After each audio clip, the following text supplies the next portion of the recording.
Mark Wahlberg, star of Shooter, is back with another explosive action crime thriller that's going to blow your mind. This movie shot straight to the top of the North American box office charts the second it dropped. This time, he's completely flipped his image, transforming into a ruthless, bald assassin. We're talking about a full-blown, nail-biting battle for control of a plane happening tens of thousands of feet in the air. Enough talk. Let's dive right into the story. Federal Agent Madeline takes a team up to Alaska to track down a key suspect hiding out there, a guy known only as the Bespectacled Man. This guy's holding some seriously important evidence that could take down the head of the Moretti crime family. So, Madeline asks the Bespectacled Man if he will make a deal. The Bespectacled Man nods, he's in, but he wants complete immunity from prosecution and top-tier witness protection.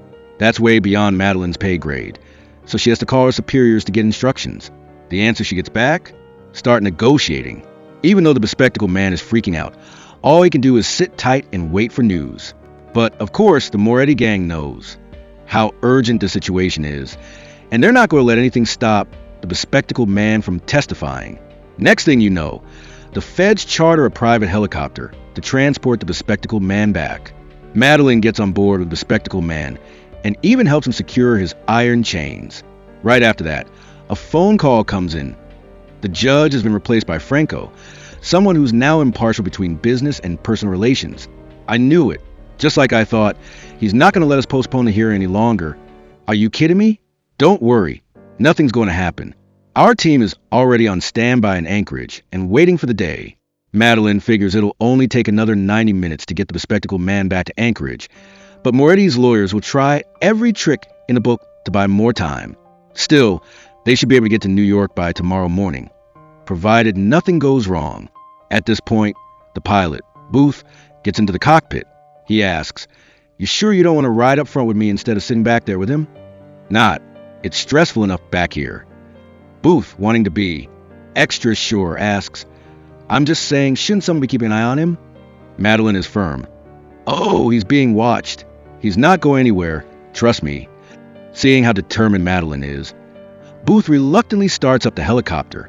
After a bit of taxiing, the chopper successfully lifts off into the air, the loud whirring of the blades echoing across the snowy mountaintops. But whether it's Booth's piloting skills or something else, the whole aircraft starts shaking violently now and then. Madeline frowns, unable to hold back her question. Is it going to be this bumpy the whole way? Booth quickly explains that things will smooth out once they get up to around 3,000 feet. But right then, Madeline suddenly notices a fresh scratch mark on the back of Booth's shoulder. He brushes it off, saying it's just a scrape he got while fixing the aircraft. Then the Bespectacled Man pipes up, asking why he's chained up if he's a witness. Madeline retorts because he has a flight risk. "I thought you said you two were on the same side." He's a con artist. Madeline abruptly changes the subject, asking Booth how long he's been flying. This gets Booth talking, and he starts rambling on and on. Madeline then notices that he has to try several times to get the display panel on the instrument panel to light up, and the helicopter doesn't even have GPS. Madeline feels like Booth and this whole operation are super shady, and she even starts thinking about turning back to find another chopper. But Booth tells her that turning back now would add several hours to the trip. If they keep going forward, he assures Madeline that she can get there on time. Madeline reluctantly agrees to continue the journey. "So, how long have you been working for the FBI?" Madeline replies, 7 years, almost 8. Booth probes, "Do you like the job?" Madeline continues, "It has its ups and downs." Just then, the helicopter hits another snag. Booth quickly stabilizes the aircraft, reassuring the two that it was just a bird strike, nothing major. However, to ensure flight safety, Booth continues to increase the altitude of the helicopter. Unintentionally, this action allows the Bespectacled Man to spot a certificate that fell out from under Booth's seat. Driven by intense curiosity, the Bespectacled Man tries his best to pull the certificate towards his feet. He's horrified to discover that the photo on the certificate isn't Booth at all. Fear washes over him, but the Bespectacled Man knows he can't reveal what he's found too soon. He needs to warn Madeline, but the Bespectacled Man isn't wearing an aviation headset, and Madeline can't hear him calling out. Plus, his hands and feet are chained, so he can't get close to Madeline to warn her in a desperate attempt.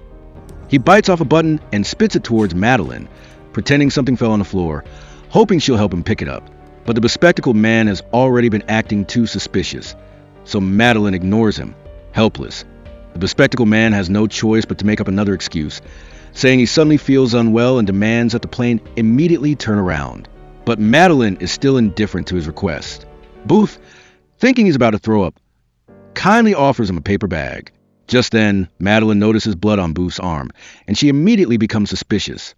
Without giving away her concern, she starts probing. Earlier, you said you'd take us to Seattle, without knowing anything. How did you know where we were going?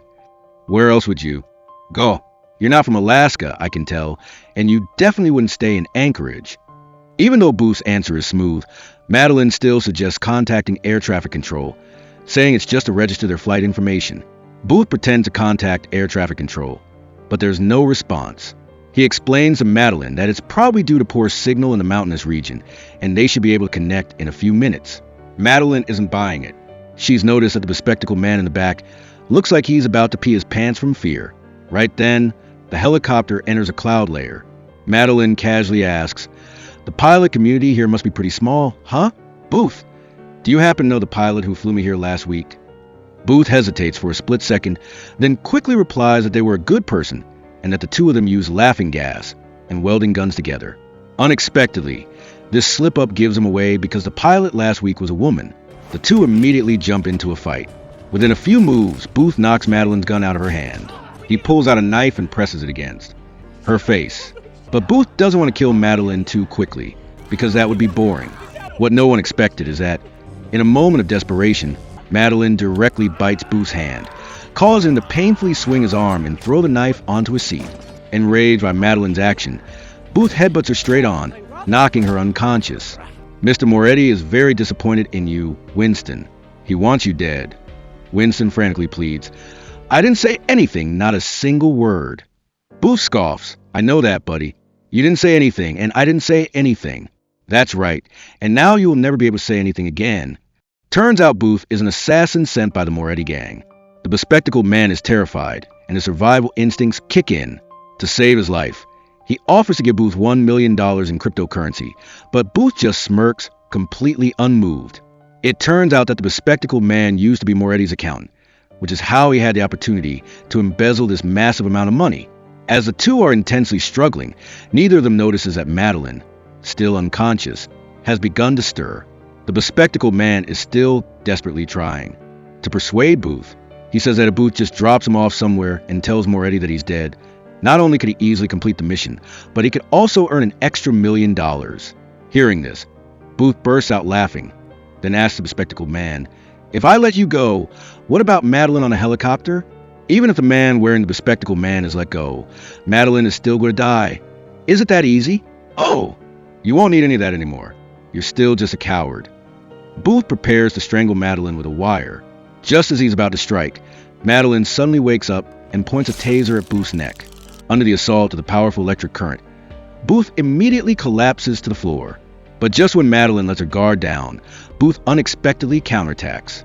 During the struggle, Madeline's hand accidentally presses on the control stick, sending the helicopter plummeting straight down at a 90-degree angle. The bespectacled man, witnessing the whole thing, is terrified and starts praying before he dies. But unexpectedly, in that critical moment, the situation takes another turn. Madeline once again takes down Booth with the taser, managing to kick him out of the helicopter right before it hits the ground. Madeline struggles to control the helicopter and finally manages to stabilize the aircraft. She's breathing heavily, but the danger hasn't been eliminated. Madeline has absolutely no idea how to fly a helicopter. Looking at the dense control panel in front of her, she just feels her scalp tingle, her mind completely blank. In this life or death situation, she remembers Booth's previous actions. In a panic, she turns on autopilot, finally temporarily stabilizing the situation. Meanwhile, the bespectacled man is so scared that his face is as white as a sheet, and he's even wet himself. No pilot is controlling the helicopter right now, so the two of them need to quickly figure out a solution. Madeline rummages through first aid kit, looking for a knife, asking the bespectacled man to help her cut the zip ties binding her hands. Next, Madeline plans to move Booth to the back of the helicopter before he wakes up, but Madeline isn't strong enough and just can't pull Booth's heavy body. Seeing this, the bespectacled man immediately volunteers. Madeline hesitates for a moment, then unlocks his shackles but doesn't untie his hands. As the two work together to drag Booth, Madeline discovers several photos in Booth's pocket. They contain information about her and the bespectacled man, and even the address of the bespectacled man mother's house. The gang is very likely to harm the bespectacled man mother.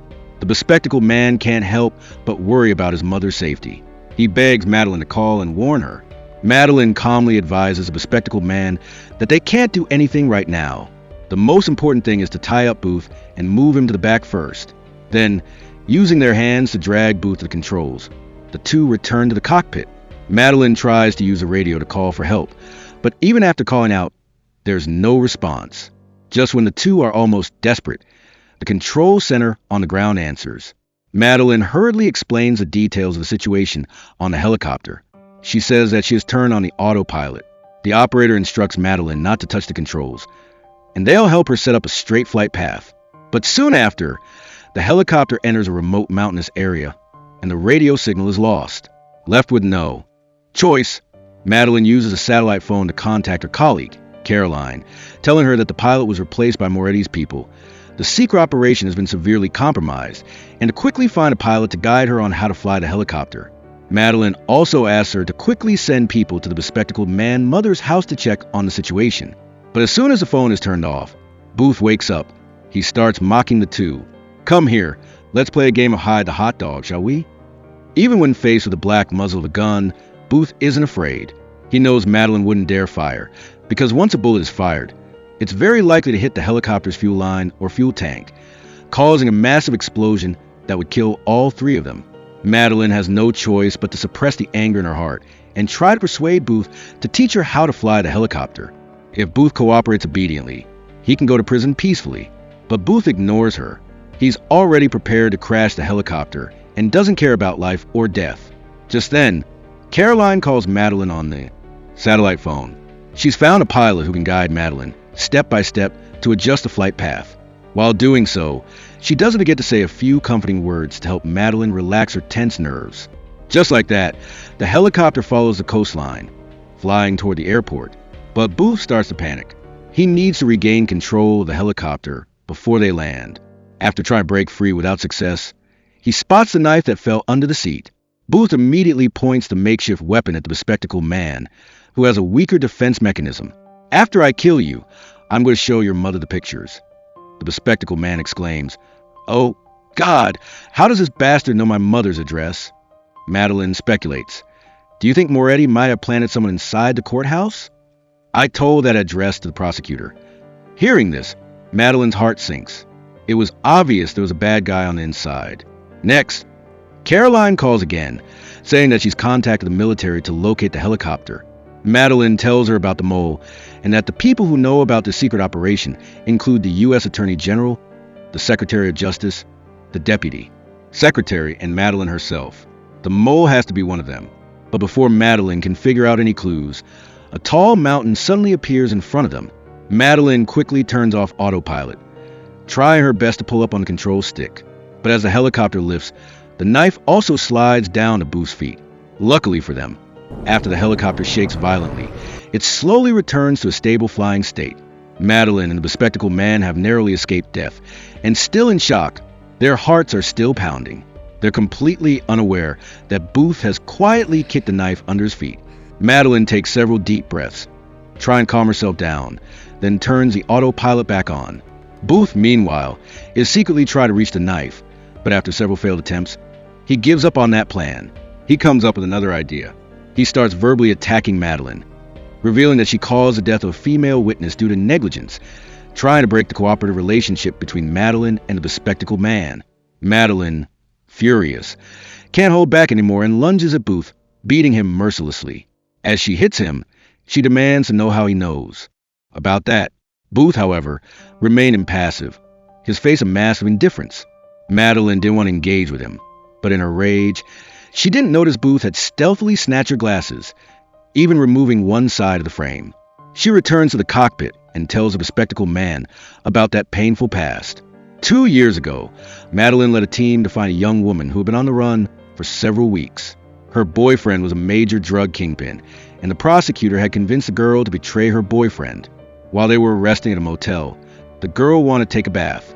Even though this request violated protocol, Madeline agreed. As a result, a hitman threw a Molotov cocktail into the room. The flames spread quickly, and when Madeline saw the fire, she panicked and ran out, while the witness, trapped next to the bathtub, was burned alive. Madeline is filled with self-blame, living in darkness and guilt. It's also because of this incident that her superiors suspended her from field work and transferred her to a clerical position. This time, she's out on a mission because of the bespectacled man. Unexpectedly, she just started this job and immediately fell into hell. While the two are talking, Booth starts secretly cutting his restraints. Caroline's phone call comes at just the right moment, and Madeline quickly tells her that the person who leaked the bespectacled man's information might be someone within the office.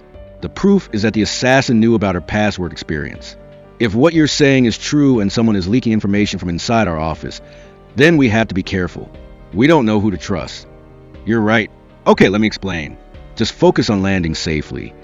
But Madeline still feels like something's not right, and she immediately calls the FBI, asking to speak with the director. Madeline accuses Moretti of planting a mole in the police department, and that the prime suspect is Caroline. Right now, Caroline has set up several teams waiting for them, so she needs a director to immediately apprehend her. The director agrees and hangs up very quickly. The coastline appears in front of Madeline and the bespectacled man. Madeline hurriedly contacts the control center, but the plane's fuel tank is almost empty, so the situation is still very dangerous. At the same time, Booth is almost done cutting his restraints, and the control center on the ground orders Madeline to turn on autopilot once again. Suddenly, Madeline remembered something the bespectacled man had said. According to Moretti, the man in glasses regularly deposited $25,000 into a fixed account, and the account holder was the FBI director. Madeline was horrified to realize she had almost made a huge mistake. She quickly called Caroline, the one who had been misunderstood, and told her to leave the office immediately because the director was going to send someone after her. Not long after, the two of them discovered a large abandoned ship. They saw a glimmer of hope for survival and immediately reported it to the underground control center. Using the location of the sunken ship, the Coast Guard was able to almost pinpoint their exact location. In 30 minutes, a helicopter could reach the airport.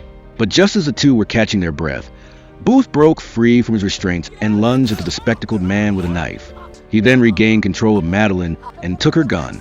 Witnessing the two on the brink of death, Madeline was choked until her face turned red as if she would die any second. The bespectacled man desperately tried to endure the excruciating pain and pulled the knife out of Booth, saving Madeline's life.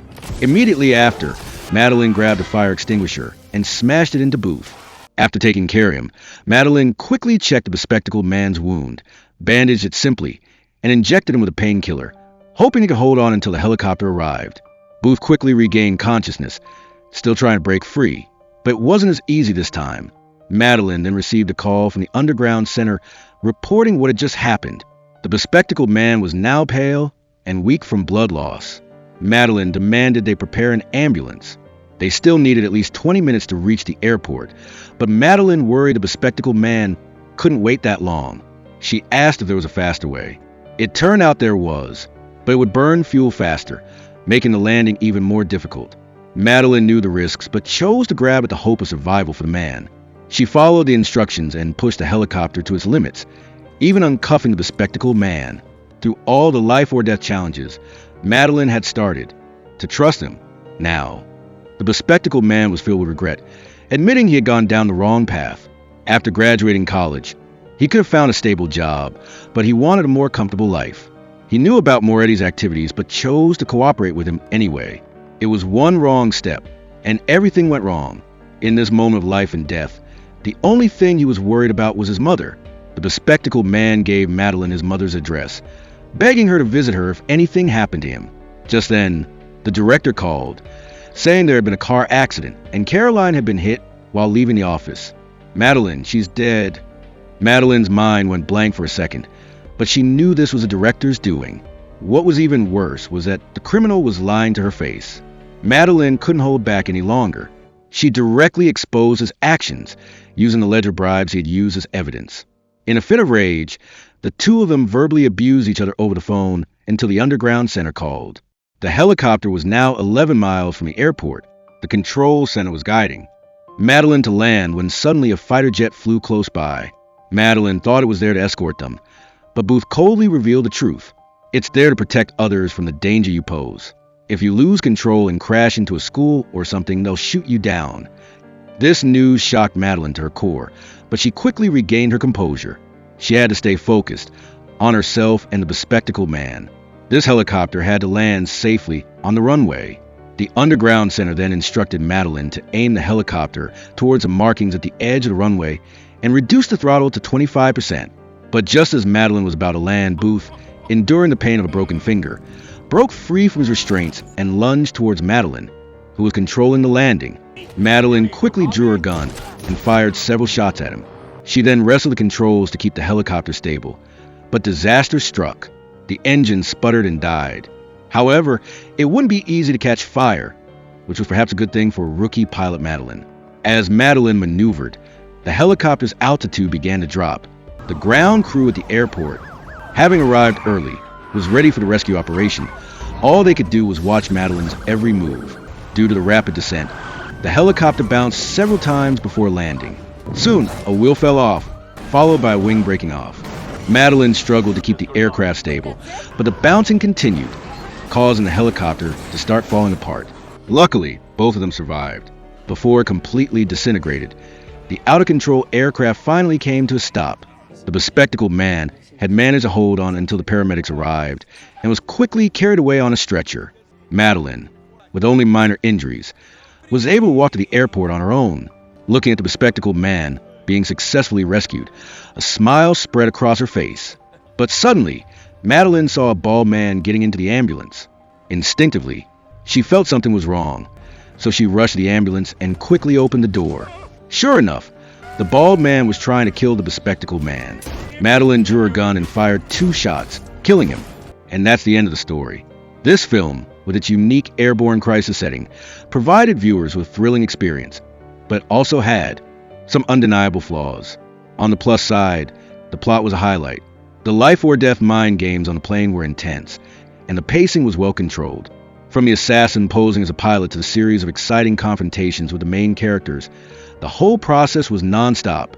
The fierce battle between the protagonist and the assassin in a situation where the plane was out of control, combined with the dangerous scenes of the plane plummeting, made the audience feel like they were in the midst of it all, their heartbeats accelerating with the unfolding story. However, the film also had some weaknesses in terms of logic. For example, the assassin's motives on the plane weren't clear enough. He seemed to be acting just to create chaos, lacking a deeper, more specific goal. Furthermore, some of the professional maneuvers on the plane and the crisis response situations weren't well developed, which could be jarring for viewers with aviation knowledge.